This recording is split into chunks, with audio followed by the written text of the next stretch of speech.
আসসালামু আলাইকুম ওয়া রাহমাতুল্লাহি ওয়া বারাকাতুহু। সালাম সহ শুভেচ্ছা গ্রহণ করুন। আমি মোহাম্মদ জাহিদুদ্দিন, কাতার থেকে। বন্ধুরা, আজকে আপনাদের মাঝে যেই বিষয়টি নিয়ে আসছি অবশ্যই দেখলেই আপনারা বুঝতে পারবেন। এই কার্ডটি দেখলে আপনারা ড্রাইভার যারা আছেন আপনাদের অবশ্যই এই কার্ডটি দেখলেই চিনার কথা। এই কার্ডটি অবশ্যই চিনতে পারছেন। এই কার্ডটির গুরুত্ব এবং এই কার্ডটি কোথায় ব্যবহার হয় এবং কি করলে এই কার্ডের থেকে আপনারা কোনো ধরনের বিপদে পড়বেন না, আমি এই বিষয় নিয়ে আলোচনা করব এবং পার্কিং এর বিষয় নিয়ে আলোচনা করব আপনাদের মাঝে। তো বন্ধুরা, কথা না বাড়িয়ে আমি আলোচনায় চলে যাবার আগে একটি কথা বলতে হয়, আপনারা যারা আমার ভিডিওটা দেখবেন অবশ্যই আপনাদের যদি ন্যূনতম উপকারে আমার ভিডিও আসে তাহলে অবশ্যই আমার চ্যানেলটি সাবস্ক্রাইব করে পাশে থাকা বেল আইকনটি বাজিয়ে দিবেন, পরবর্তী নোটিফিকেশনে সবার আগে আপনি আমার ভিডিওটা যাতে পেয়ে যান। তো বন্ধুরা, যেটা বলছিলাম, এই যে কার্ডটি, এই কার্ডটি আমরা যখন পার্কিং এ ঢুকি, যে কোনো পেইড পার্কিং এর জায়গায় যখন আমরা ঢুকি ঠিক তখনই আমরা এই কার্ডটি পেয়ে থাকি।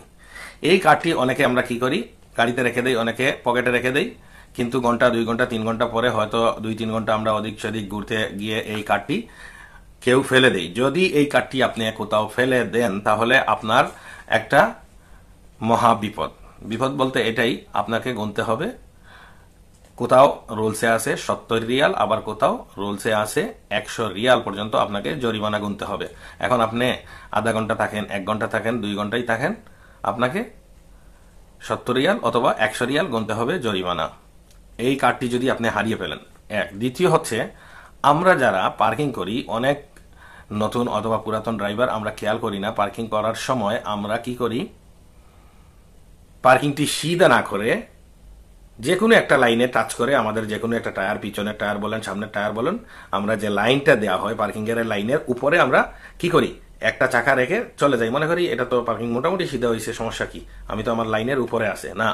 এই ধরনের লাইনের উপরে যদি আপনার গাড়ির চাকা থাকে আর আপনি 3 ঘন্টায় পার্কিং এ থাকেন এবং আপনার পাশেও যদি আরেকটা গাড়ি ওই পার্কিং এ এসে পার্কিং করা থাকে, তারপরেও আপনাকে গণতে হবে 2টি পার্কিং এর পয়সা। যদি আপনি 1 ঘন্টা থাকেন আর এখানের রুটিন বা রুলস থাকে যে 1 ঘন্টা আপনি 15 টাকা দিতে হবে বা 15 রিয়াল দিতে হবে, অবশ্যই আপনাকে গণতে হবে 30 রিয়াল। সেটা সেন্সরের কারণে ওরা সেন্সর থেকে দেখাবে যে আপনার পার্কিং গলত হয়েছে, এর জন্য আপনাকে ডাবল পে করতে হবে। এই হচ্ছে একটা ভুল। দ্বিতীয় ভুল আমরা যেটা করি অনেকে, এবং চিন্তা করে পাই না কেন আমাদের ফাইন আসলো।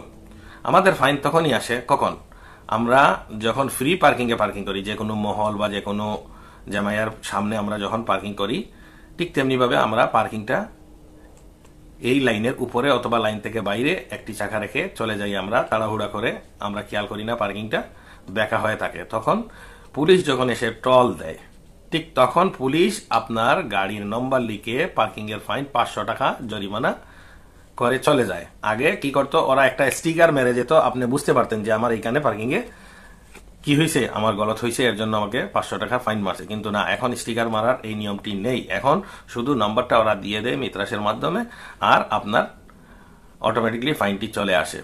পরবর্তীতে আপনি বুঝতেই পারেন না কেন ফাইন আসলো। তাই বন্ধু এবং ভাই, আপনারা যারাই আছেন কাতারে ড্রাইভিং করেন, অবশ্য সেফলি এই বিষয়গুলো আপনারা নিজের থেকে চিন্তা করে নিজে অবশ্যই পার্কিং করার সময় 1 বার 2 বার 3 বার খেয়াল করে গাড়িটি পার্কিং করে যাবেন।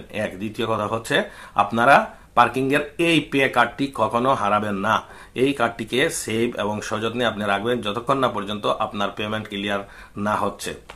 তো বন্ধুরা, এই ছিল আজকের ভিডিওতে।